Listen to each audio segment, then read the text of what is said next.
Top Gun music yet? Yeah. That was the episode the week that new Top Gun Maverick movie came out. Yeah, so I still haven't seen that. I'm really? like, No, same. Stephanie, run and watch it. Run. well, Is that good? my husband is so anti going into a movie theater that he's like, we'll wait for it to stream. And I'm like, when is that No going to way. be? I'm like, Whatever. The movie That's what theaters I were said. empty. We went and there was like 3 other clowns in there with us, the other clowns.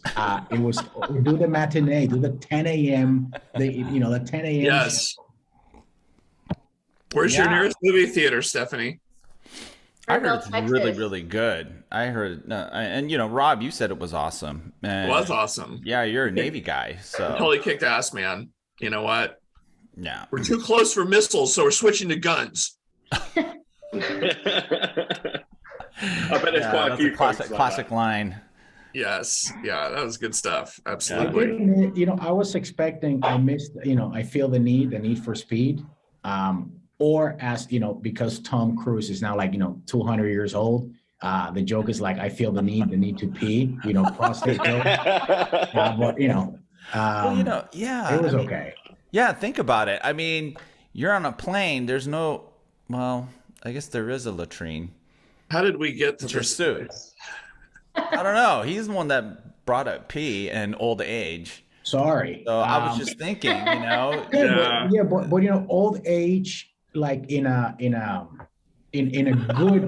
good sense, kind of like Vico in Brazil using a 2G network to use WhatsApp, right? It's like oldie but goodie. Tom Cruise looks good. I think you basically destroyed the show today, Dave. Yeah, I know. You know with what? your- Just edit me out. I'll go on mute. he said, Now I have the image of this elderly guy getting into a dogfight, pulling G's, and all of a sudden having to use the bathroom really bad, and then getting shot down because You're just couldn't welcome. hold it. Yeah. Wow. So yeah, thanks for that. that. Really appreciate it, David. Anytime. Hey, Andrea, how's it going? We haven't seen you in a long time either. Hey. Yeah. Finally. morning. Yeah. Looks like you're outside. Morning. Morning. Andrea. Yeah. Hey, so Tom, thanks for joining us, man. Thank you for having me. Yeah. Why don't you introduce yourself really quickly? Yeah, sure. Yeah. Go ahead. So Leonard, we spoke recently. I know Rob, David, we just caught up on LinkedIn. But so basically, I run the IoTPodcast.com and speak to a lot of people in the IoT industry. And I also run a business called Paratus, and we supply engineering resource basically to the IoT industry. So loads of telco operators, both here in the UK, Europe, and North America. So I kind of connect people and talk to people constantly. That's my job. Yeah, that's fun. So it sounds like all of us are going to be on your podcast. Well, I know Rob has been. Rob's been on, yeah. Yeah, and it's inevitable because, as you know, according to Analytica, we're like the friggin' IoT guys. We are like the expert guru, blah, blah, blah. We are like IoT lordship and ladyship. Kitty. And look, man, the royalties are just rolling in. I just got about like 1/100 of a penny of Dogecoin in the mail. I mean, I am retiring this week. Yes. Oh, geez. That does remind me of that South Park episode where all the famous internet people go to that store to get their check for being famous on YouTube or whatever. Great. They're like, yeah, I'm a celebrity on YouTube. I'm here to get my check. Do you know who I am?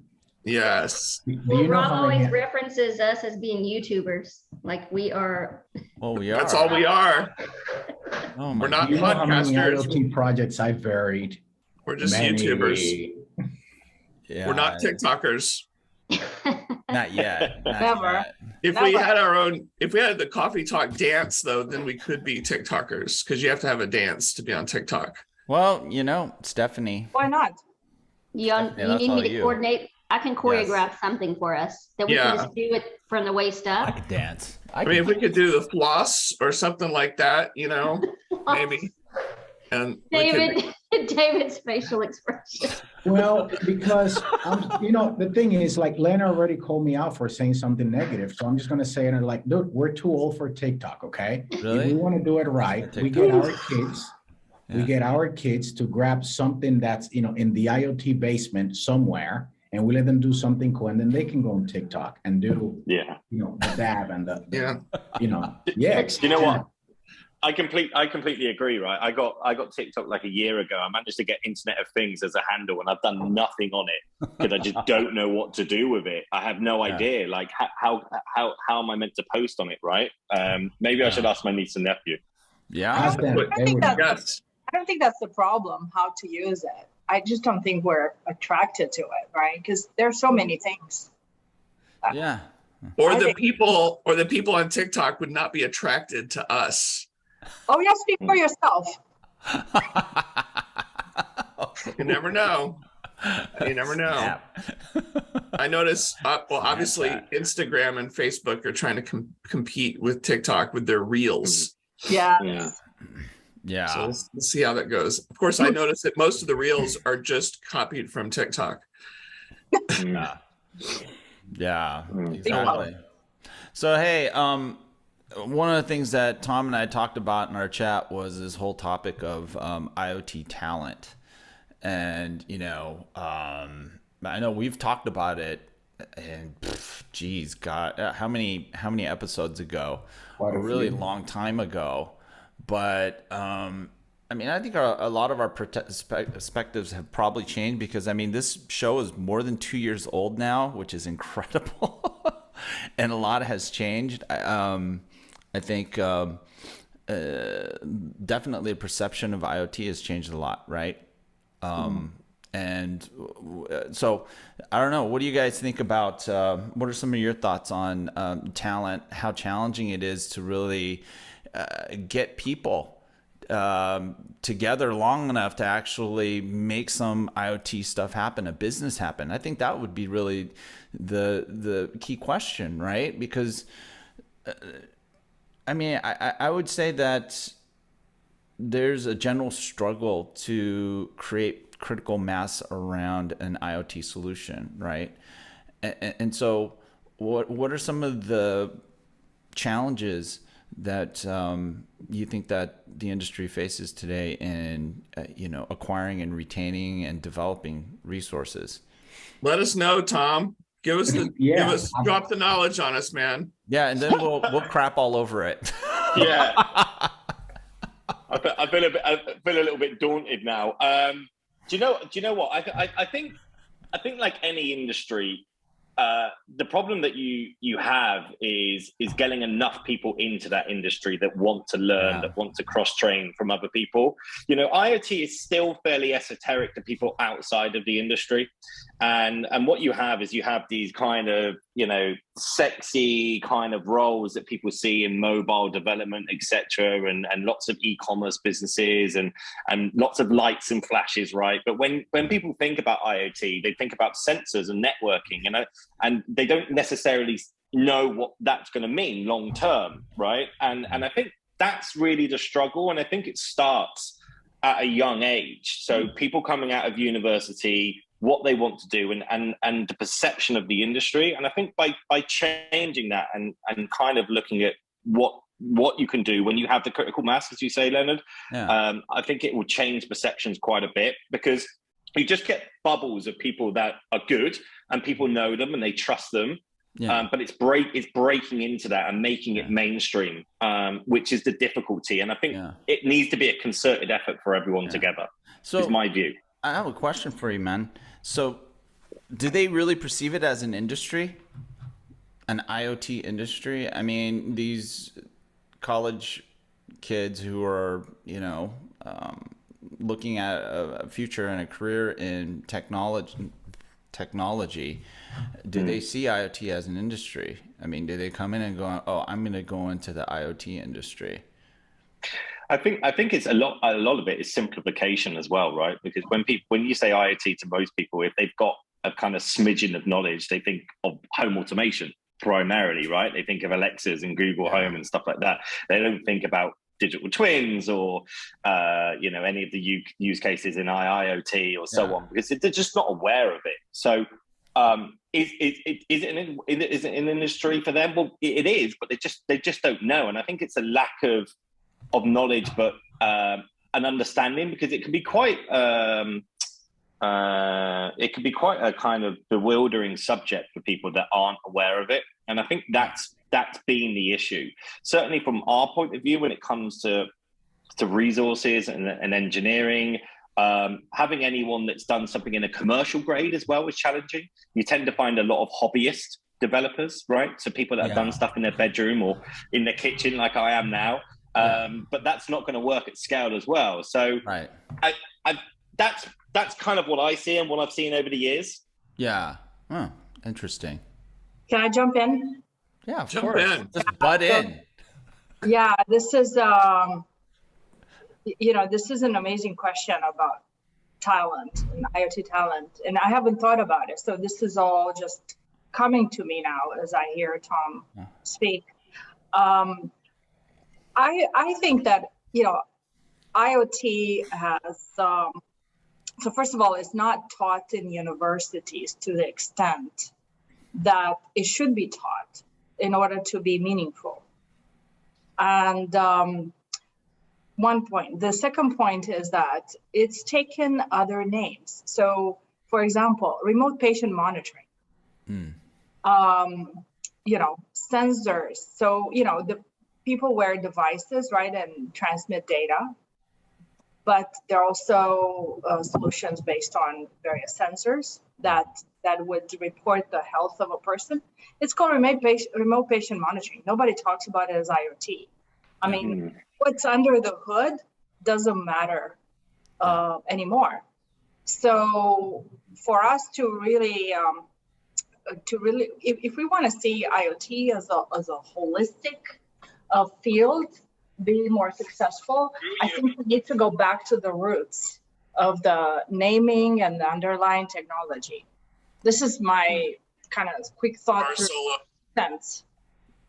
Yeah. I was going to add too that one of the things that we're doing, and I serve on the engineering board at Texas A&M University, and what they're doing with executives and people that are out that have graduated is they're pulling together a board. There's about 25 of us, and we work across different, fields, and a lot of them are industrial based positions. But what we do each year is we meet with the dean, and we go over their curriculum, and we talk about things like IoT and digital twins and some of the technologies that are impacting manufacturing, some of the technologies that are impacting process design, and just a whole range of topics. And so what they do each year is they gather feedback from industry along with the corporations that sponsor different projects in-house, and they incorporate, IoT and edge computing and all these other things into their curriculum. And they even have started to put together IoT coursework. And so I feel like from an industry perspective, if we out there in the industry are not collaborating and working back with the universities in terms of what we need to hire these people, then we're kind of missing the gap. So I think that goes a long way. And so for any of you guys that are really wanting to kind of plant the seed, that's a good way to do it, is just to work with the neighboring universities and help them with, and it doesn't have to necessarily be in the engineering space either. A&M just launched a new degree program called InMed, and it's engineering and medicine coming together, like you mentioned, Andreea. It's really all the technologies that they're leveraging and using for surgeries, for remote monitoring, patient monitoring, and the whole field of just delivering medicine to the patient. And so I think that degrees have to evolve, and the curriculum behind it needs to evolve for us to kind of pull some of that talent out of these younger kids that are coming out of school. Yeah, I completely agree. And my husband, I always try to talk about him because he's an amazing engineer, and he works in medtech. He works for Medtronic. Okay. Yeah, he works, amazing in R&D. He's a senior principal in R&D, Craniospinal R&D organization. Wow. I never hear him say IoT, and we talk about work all the time.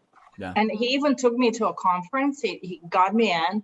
It was a conference of neurosurgeons of America, specializing in pediatric neurosurgery. So I sat there for 3 days listening to doctors and people in universities talk about, how they work inside the brain with abnormalities. And so many times I kept thinking, sensors. Yep, I keep hearing sensors. Not once anybody said anything in relation to IoT. Because the term IoT, it's almost like, this is my opinion, but it's almost become too simplistic for the solutions that we're discussing. It's like the solutions have outgrown the IoT terminology. And back, I think for me, IoT reached peak in 2016 when I collaborated on a paper with 5G America, because everybody was talking about it. And when I collaborated on that white paper, I was co-lead together with Qualcomm. And we interviewed lots of people and we discussed with lots of member companies. I mean, we were deep into the weeds on how to realize IoT. And I cannot tell you how much, everybody was talking about it. And now I don't hear it, right? Because solutions have come to service, and who cares that once it was called IoT? And I don't like that, right? Because I'm a technologist. I don't really like that, but I don't, that's an observation. Anyway, I should pause. No, but it's a good observation. The thing is, honestly, it's like, who cares? If you put together, and no, hold on, Leonard, bear with me here. We can call it an IoT, whatever, but at the end of the day, if I sold it, it's because someone found value and I deliver value and there's a business impact, lives are being saved, money's being, whatever. And I'm going to tell you that buyer doesn't need to know that it's IoT. So that's what I mean with who cares. But us in the weeds, we're all about the term, the whole Andreea, when you're talking about, medical stuff, there is a term of IoMT, right? Internet of Medical Things. I'm like, did we need that? It's like, are you serious? We have it for industrial, right? We added an extra I, really clever. Internet of Industrial Things. So these are all self-inflicted wounds that, us in every single one of them. Yeah, but if we think of the terms, DSPs, digital signal processors, solve many problems, but we still talk about the DSP. FPGAs bring solutions. ASICs bring solutions. I learned about those in school 30 years ago. I'm dating myself, but we still talk about them in terms of, the ASIC there was designed like this. It was a wrong decision to go FPGA and not ASIC. So those terms will live forever. Why can't IoT live? Yeah, but here's the thing. What you guys are talking about is technology. DSP. It's a digital signal processor. It's not a career. It's not a job role, right? It could be if you work at Texas Instruments. It could be. Yeah. What do you think, Tom? When I worked at Alcatel, that's all we talked about was ASIC design. What are you doing? Yeah. Do you know what? I think we've all kind of come to a natural conclusion that the problem is there's too much noise, right? David, you mentioned Internet of Medical Things, there's Internet of Value, there's IoT, it's just so much. And I think unless you're in the industry, you can't really separate fact from fiction. And IoT was kind of one of those buzzwords a few years ago when people were talking about the metaverse and Industry 4.0, and and it just got lost, right, in the translation, and that's the issue. So I completely agree with you, Andreea, as well.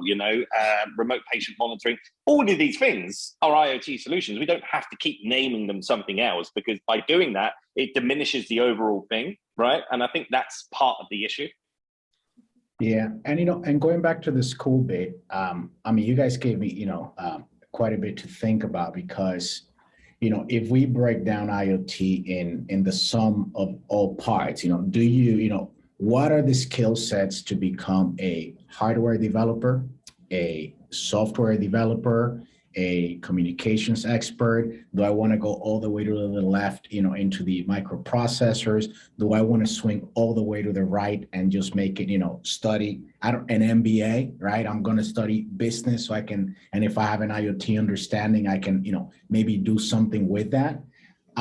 So I think there could be an opportunity to sprinkle IoT concepts in existing degrees if it's properly tied to these existing careers without making it about, the IoT course. Because if you want an IoT course, just go to Coursera right now or go to YouTube right now. And there's tons of crash courses in there.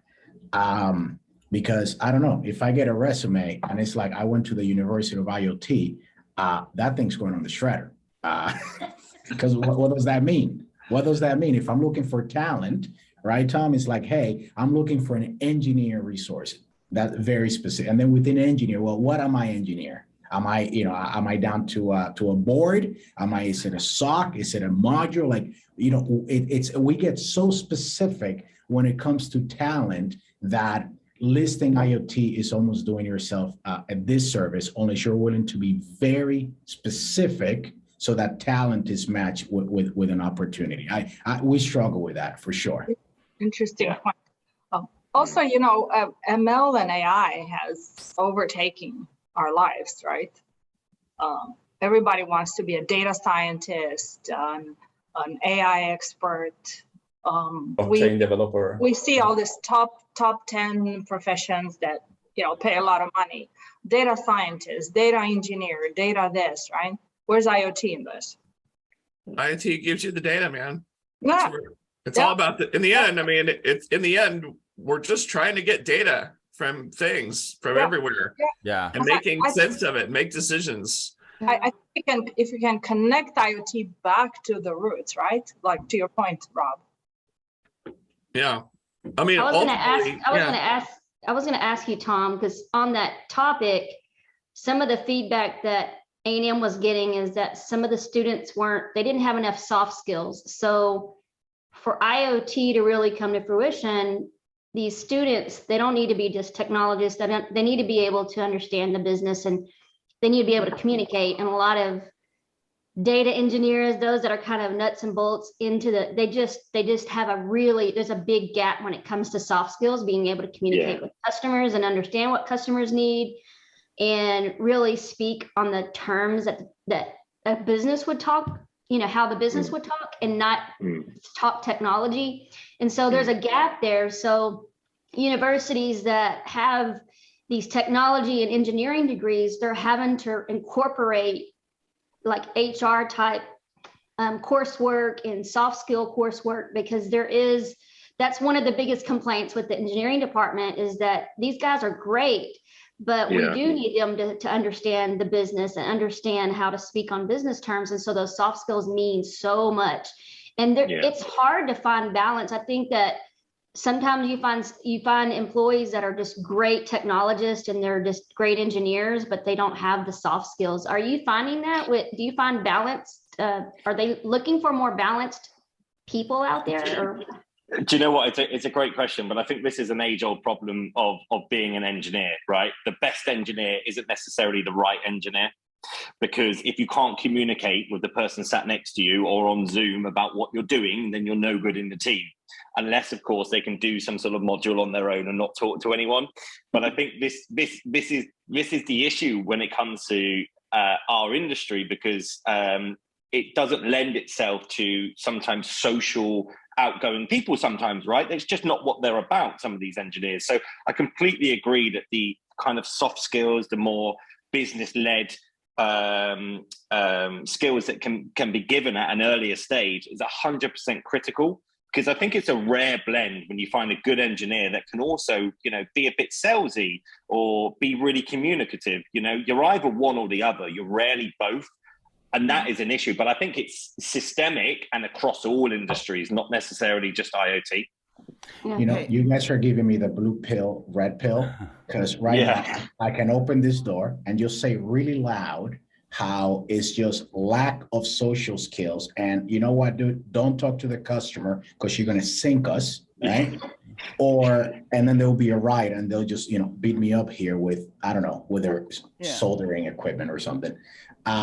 Or the opposite, that, when that is just that some of these folks, it's not that they don't have that skill, it's that it's not important to them, like, and I think, I've changed my views, because, with age and experience and suffering, but it's just that's not important to someone like, like my work is going to be on this thing that I'm making, and I have no interest in communicating to anyone. And so, since we started talking about talent, is as a people manager, as a leader, how do you find that genius engineer that just, doesn't want to be social, which is okay, and you pair that person with a polar opposite, the firecracker, silver tongue, business understanding person that can just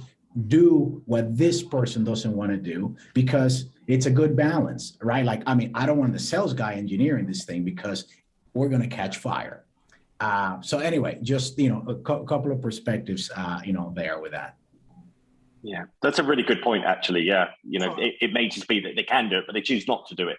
But that's also okay. I think it comes back down to what blend you want in your team, because you're gonna need the kind of more social, outgoing person. You're gonna need the engineer that's just gonna get it done. You've got to find balance, because if you have all, Yeah, but do you really need a genius engineer? I mean, do you need an engineer at all? And maybe, because, I'm hearing university a lot. It makes it almost look like you need to get a engineering degree to do quote unquote IoT.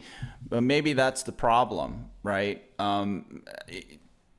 We need the plumbers. People actually want to get dirty and I mean, because IoT is all about the edge. The edge is, in a lot of industrial environments, are dirty and, tough environments, right? I mean, if you look at a oil field or a rig or a friggin' hops farm, like what Rob was doing last year.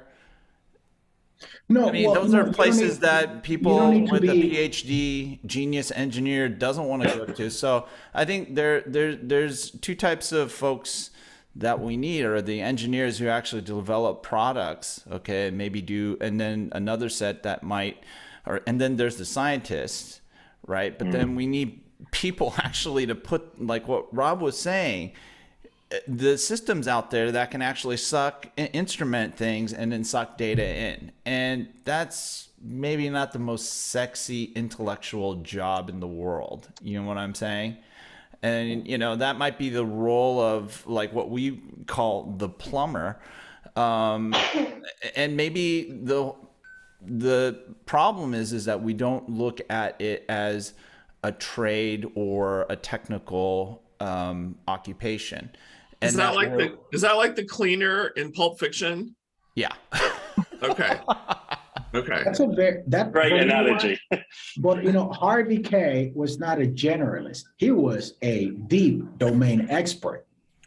Get a bunch of towels. Yeah. And let's go. Yes. Leonard, but sometimes, maybe we also get, wrap around the axle on this thing, because it's not like there's not a right or wrong answer.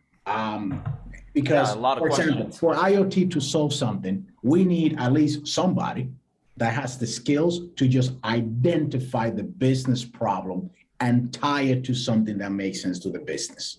And no one needs a title for that, right? Like, that could literally be, I work the shop floor, and I'm the one finding, like, why the stupid machine is breaking this whole time, and I'm the one that's fixing it. And I went to trade school, and I'm proud as hell, and I'm able to articulate what the problem is and what it would mean if we could fix it. I don't necessarily need the skills to go put something together, but you need me. I just need someone else, like, so how do we do it? And again, it's just back to this, what is the skill set that you need? And I think it's skill sets and a group of people to come. You're saying it the right way, David. You got to start at the end and work backwards. too many IoT things start at the tech and everything, and we're going to give you all this stuff and magic's going to happen. You got to start at the end. Because I remember distinctly, David, when you were working at McDonald's and you were complaining about how the ice cream machines were always breaking. And so you started to raise that issue, and it kind of went all over viral, actually, around the world. Yes, everyone's heard about the McDonald's machines. Yeah. Yeah, and so you drove that. Heard of David.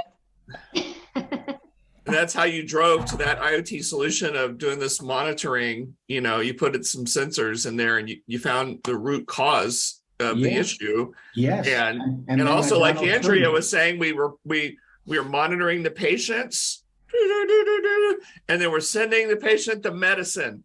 Isn't that what IoT is? Absolutely. Yeah. That's what it is.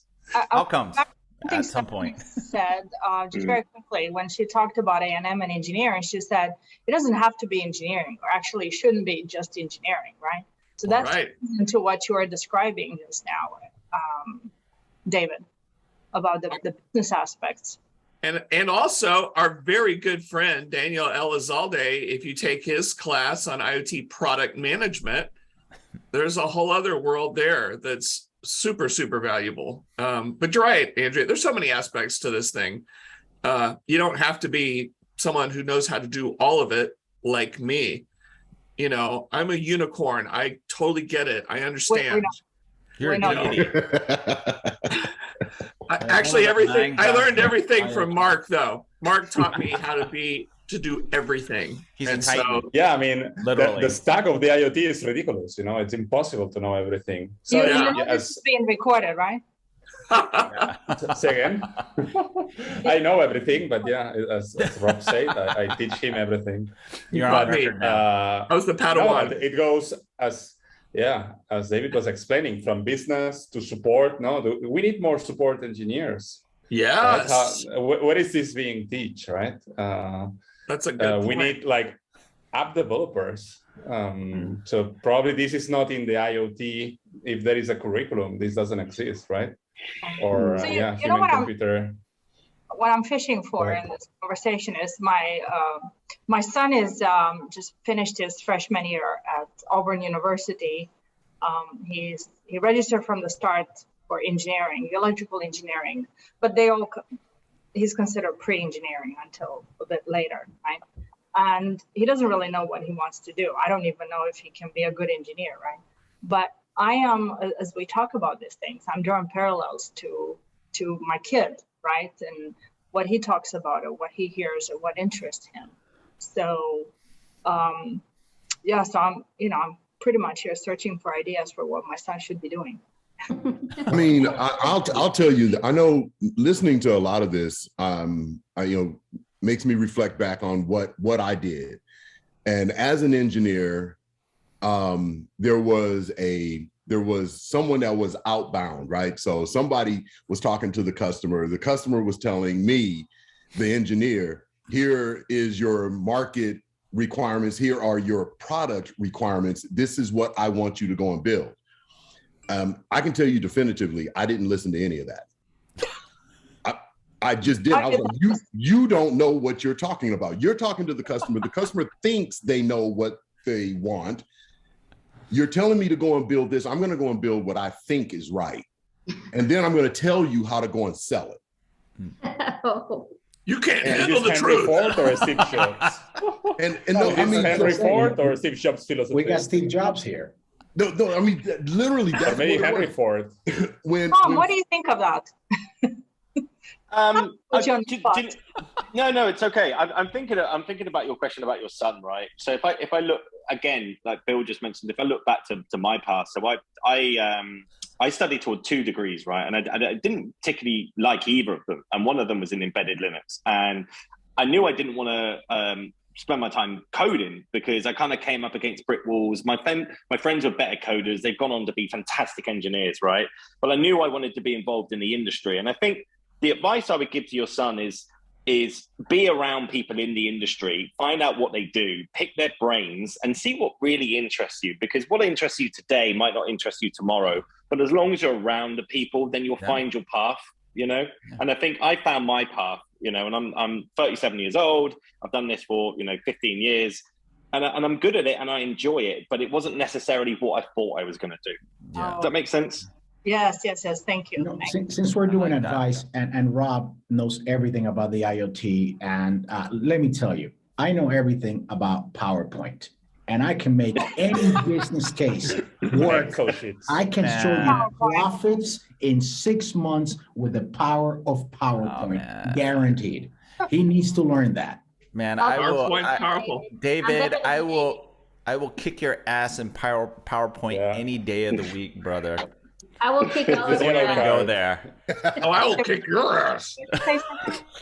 Because everything in life begins with PowerPoints. That's right. You have to sell the executives on the vision, and you have to use PowerPoint to do that. Oh yeah. Unless you work at Amazon, where PowerPoint is not allowed. You know, we need a Slim Jim. Yeah.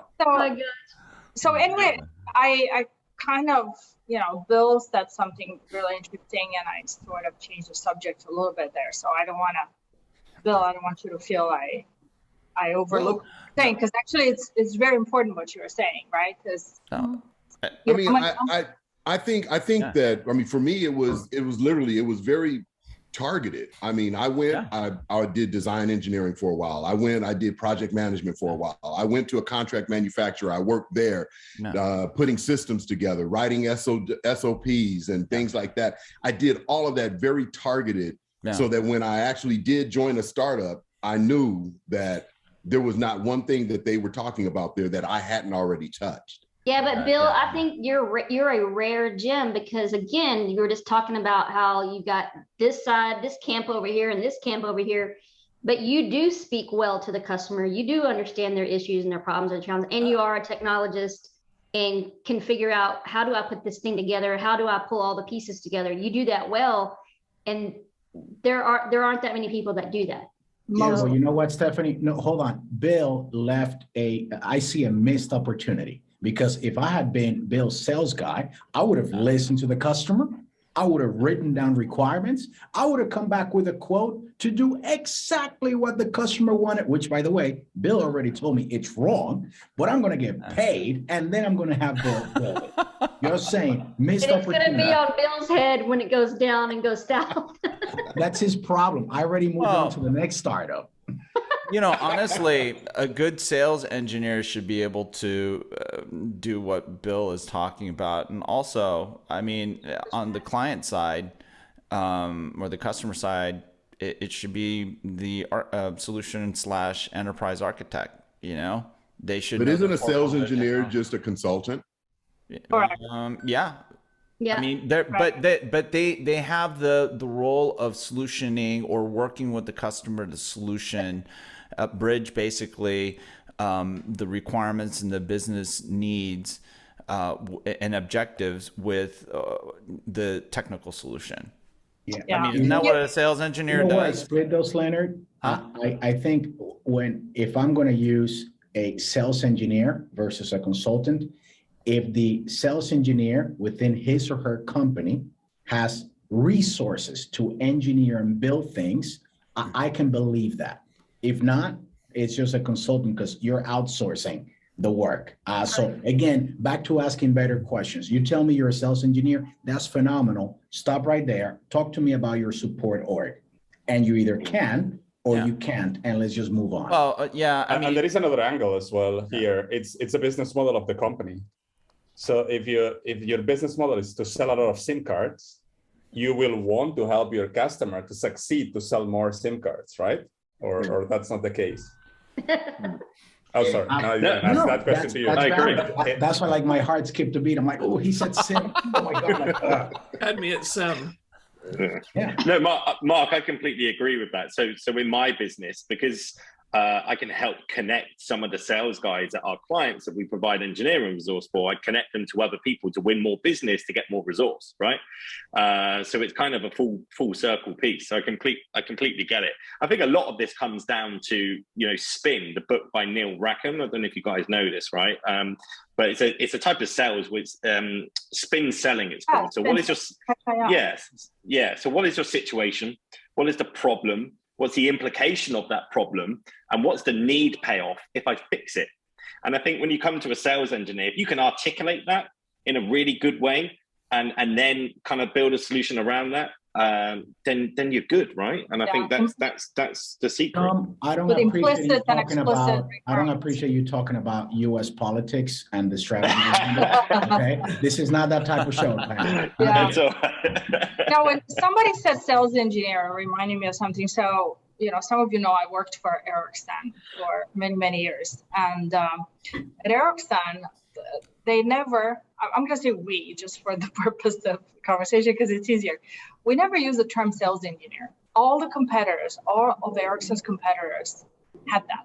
Nortel, which Ericsson, whose business Ericsson acquired in 2009, had sales engineers. So during, all of the competitors, again, had sales engineers. Now, Ericsson had the function, but they were never called sales engineers, and it was on purpose. And when Ericsson acquired Nortel and people merged, it was chaotic from that point of view. But, it was not difficult to sort out. But it was chaotic because Ericsson inherited a number of people that were known as sales engineers, and Salesforce was treating them as, well, you are my sales engineer. Just come listen. Yeah. Come listen and go do, right? Whereas Ericsson had a different breed of people in that role. They call them solution managers. And this has been going on since year 2000. This is the first time Ericsson put, at least in the US, the term solution manager together. I was one back then. Solution managers came and they were treated differently by the sales force as well. They were they were equal in that discussion with the customer. And then the guidance of the customer was happening differently because of the breed of people that were being hired in the roles. Whereas sales engineers, I noticed, again, when they came from Nortel, they were like, well, the customer told you this, the sales guy told you this, now go. Yeah, right. But so here's the thing. I think, the role... Without getting into the too deeply into the semantics of titles and stuff like that, or what we call things, the role of an engineer in supporting and qualifying and solutioning, during the sales process, right? That upfront piece where you're setting expectation, then going to contract and committing. That's what I'm talking about when I say sales engineer, right? And then maybe there's then they may even have ongoing, because there's a lot of organizations that are responsible not only for top line revenue but profit, right? The whole relationship, and that was a transition that started happening, I don't know, a couple of decades ago actually, and where the sales groups owned not just the pipeline and the book of business, and the top line, they had to support the customer through the whole service cycle as well. So, but the point being here is that having folks who can talk the talk, right, from a business perspective, but then map all the technology capabilities, what's possible within that portfolio, and as well as across partner portfolios to come up with a solution. And who knows, they might have to reach across the aisle to some partners that they work with, or they may even be forced to work with competitors, right? Because, in this multi-vendor, multi-tech world, that's a reality that you have to deal with. But I think that's that important role that I think Bill does very well. 100%, 100%. What I was. That's why, and a lot of what the engineers do is they push back and say, well, that's not possible. We can't do that. Or we have to bring in X, Y, Z to make that happen. Right. And here are best practices, maybe, Right. Or even X, Y, Z. Yeah, X, Y, Z. You like that. You know what I was actually I 100% agree with you, Leonard. What I was getting at is there's a flow, right? There's a kind of a workflow when you work with customers. So you have the salesperson, you have that technical person, whatever you call it to them, and then you have R&D in the background. And the technical, putting the right, not only title and scope, right, attracts different kind of people. I would have never wanted to be a sales engineer, never. No offense to anybody, but I would have never wanted based on the role because it was a very limiting role, right? So I wouldn't want that. Solution manager gave me a lot of wings and the ability and the possibility to go into R&D and talk about solutions. So I remember having people in my team some 10 years ago, there were hardware solution managers or ran software solution managers or operation and maintenance solution managers. And then I had an IoT solution manager. The IoT solution manager was not there just to sell what the company had or what Ericsson had. Listen to the customer and assess and say, we have it or we don't have it, right? The IoT solution manager was supposed to just dig into Ericsson and all corners of the world and figure out a way to either satisfy the customer or say, no, this is not for us.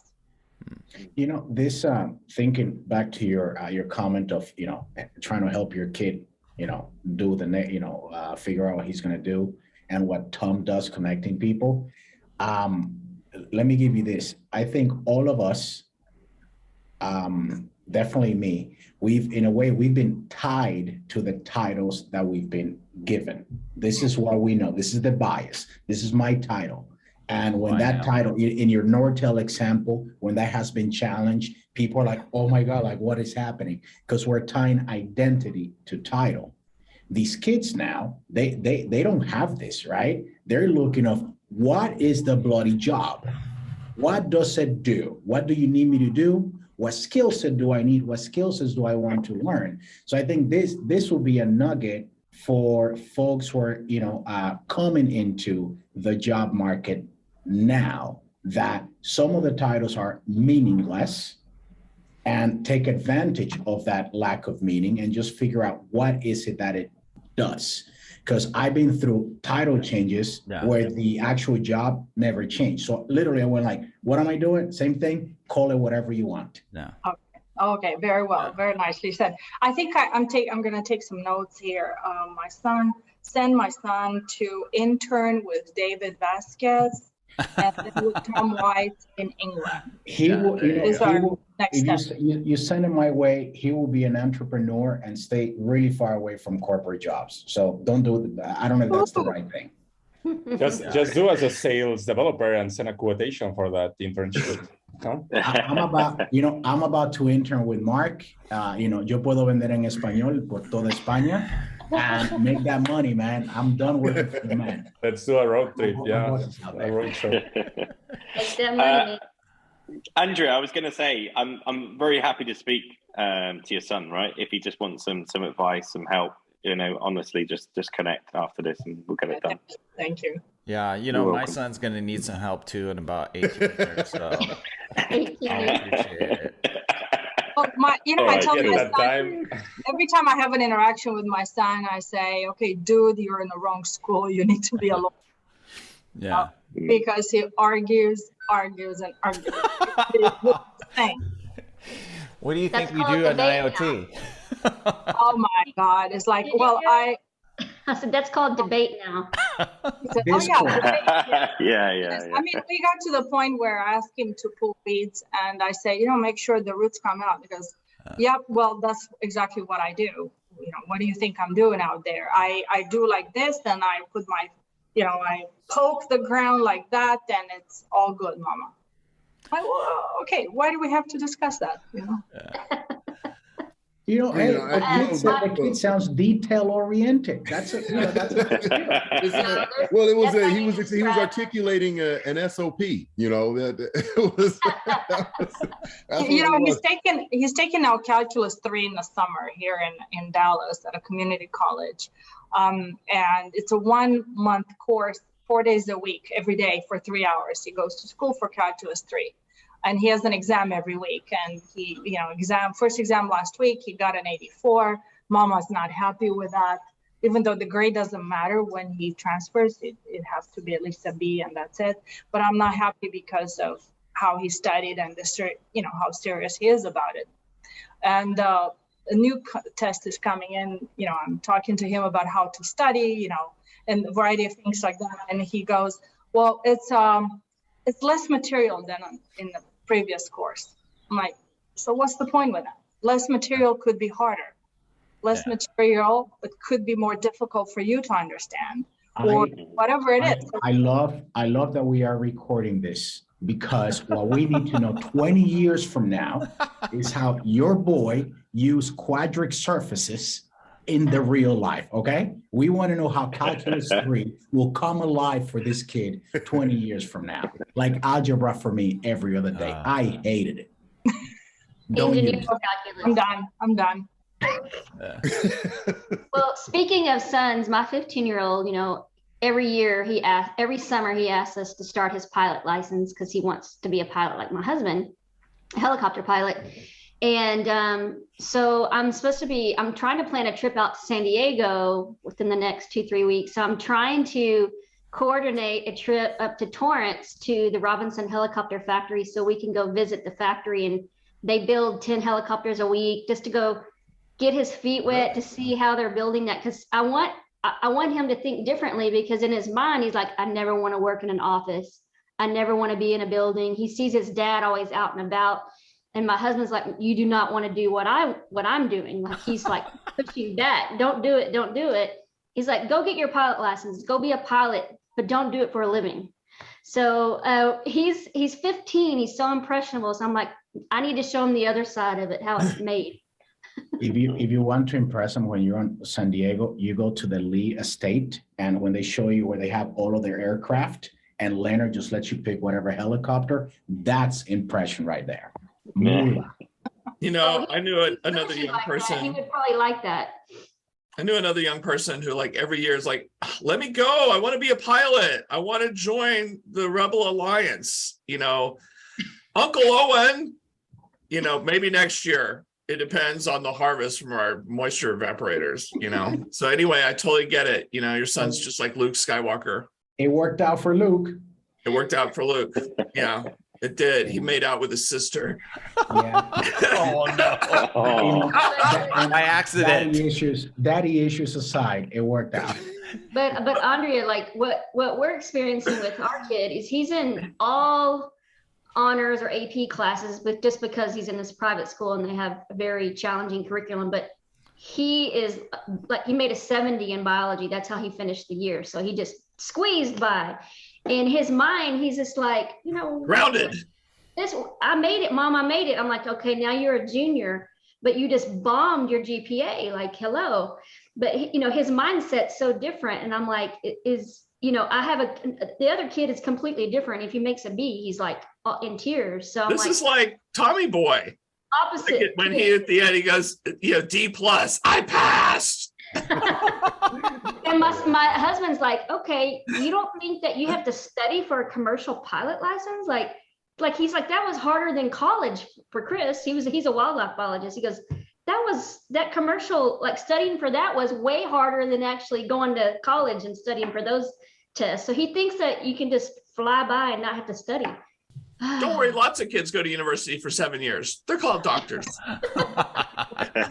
10 years. More like All 10. right, guys. That's I think that we have to wrap up here. It's almost time for the next meeting. Yeah. So who wants to wrap up?